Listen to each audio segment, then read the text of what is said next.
You can see right there. Newly released documents show the family of a Valley Muslim man charged in the honor killing of his own daughter may have helped him avoid capture during his time as a fugitive. Faleh al-Maleki is an Iraqi immigrant who moved to Glendale. You may remember this story back in October. Police believe he struck and killed his 20-year-old daughter, Noor, with his car because he felt she was becoming too westernized. He led investigators on a worldwide manhunt for nearly a week, finally captured at a London airport. Well, now a new report in the Arizona Republic shows police documents suggesting al-Maleki's family members may have aided him during his time as a fugitive on the run. For more on this and other topics this morning, we're joined by Dr. Zuhdi Jasser with the American Islamic Forum for Democracy. Thank you for being here this morning. It's nice to be with you. Thanks for having me. You hear about this and you say, how can this happen? But we've also talked about this topic, religious beliefs behind this as well for this honor killing. Yeah, I mean, we talked about the fact that this barbaric act is far removed from the Islam that I know and the Islam that every Muslim that I know believes in and practices, but yet there's a tribalism, there's almost a sense of radical oppression of women and morality that they try to impose that comes with sort of an uneducation, a lack of education, and that's really where this gentleman was coming from, and they view the West and this liberalism that's part of the freedom that we know as being a intervention upon their family unit.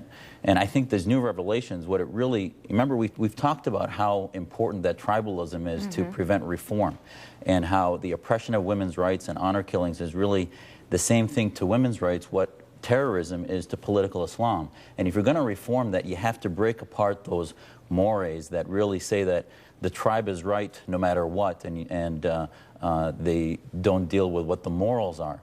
And I think what this shows is that you had organizations like CARE and the police and others saying that, well, the family was telling them the truth, etc., and it turns out now they weren't. They were actually helping him get his prescriptions, his diabetic meds. They were actually helping him get to Mexico and giving him money so that he could flee.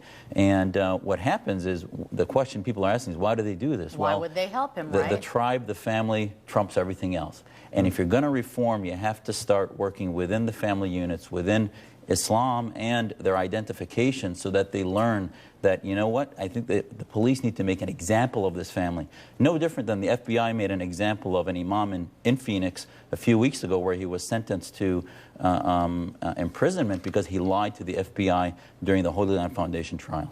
Do you think the family members were afraid of Faleh al-Maleki as well, or did they do this with the intent of, we want to truly help him? Well, this sort of a domestic terrorism, a sense of fear, is part of the tribal mentality, and that this is probably how he ran his household. So certainly there was some fear, but he was, you know, he could have been out of the picture immediately. I mean, there's still a facilitation that happens, and we see this sometimes in any domestic violence, where there's a facilitation that happens that just doesn't make sense to those of us outside the picture. But clearly, I hope this is a warning sign to Muslims to see that we have a lot of reform work to do within, and a slippery slope. It's not just radical barbarians like this. There's a slippery slope to ostracization that happens to women that may decide not to be conservative and fundamentalist in their beliefs, that really get marginalized in their families and get really mistreated.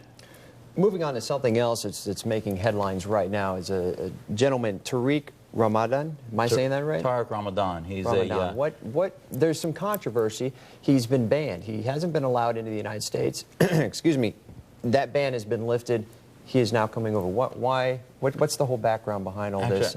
I think it's a very important topic to talk about, because of all these issues we talk about, is he was banned from coming to the United States in 2004 because the Bush administration's Homeland Security Department felt that he had some connections to donations to Hamas and other things that the French had reported. And now, a few months ago, Secretary Clinton lifted that ban, and I think falsely said that we should learn from him. And he's really considered a rock star in the Islamic community in Europe. And the problem is that he comes out of, he's basically the front man for the ideology of political Islam in Europe. He collectivizes Muslims as sort of the victims of Western oppression. He says he was banned not because of what I just told you, but because of his opinions on the Iraq War and other things related to freedom of speech, which couldn't be further from the truth.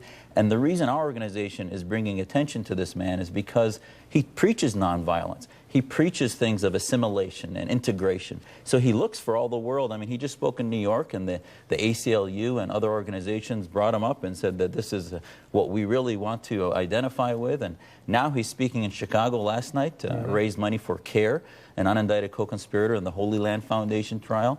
He now is going to Detroit, and he's basically doing this American Islamist victory tour.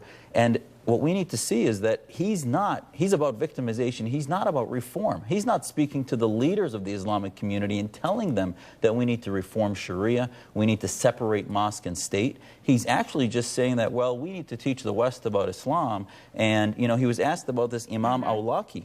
He didn't say that, yes, he needs to be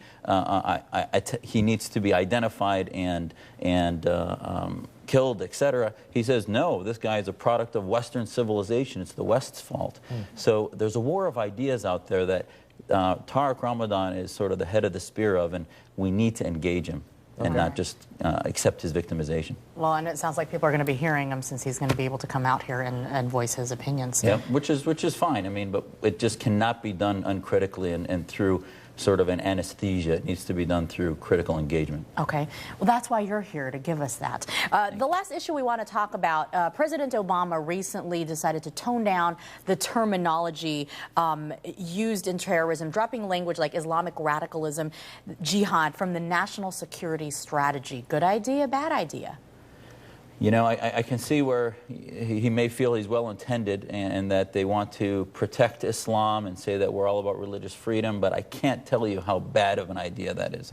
Because if you are going to engage, if you feel that people like the Fort Hood massacre that happened with Nidal Hassan was engaged with an imam that drove him to kill his own soldiers. If you feel the Christmas bomber and all these others are not coincidences but part of a common ideology that comes from radical Islam, then you have to believe that we're going to have to dissect that ideology. And you can't dissect an ideology that you can't name. If you we can't talk about it or exactly. mention it. I mean, if you can't say that it's part of, there's an Islam that I practice and most Muslims practice, and then there's an Islam that radicalizes Muslims, what is that then? Then does the government become the identifier of what is Islam and what is not? There needs to be a civil war of ideas within the Muslim community. Something to title it, yeah. It's like the Cold War. Could we have fought communism in the Cold War without identifying that communism was the problem? Yeah. I understand your point there that you're trying to make. Dr. Jasser, thank you so much for joining us this morning and shedding some light on several topics. We always appreciate having you and your opinions here. Thank you. All right, coming up next, we're taking a little Sunday drive outside, right, Ryan? Yes, ma'am.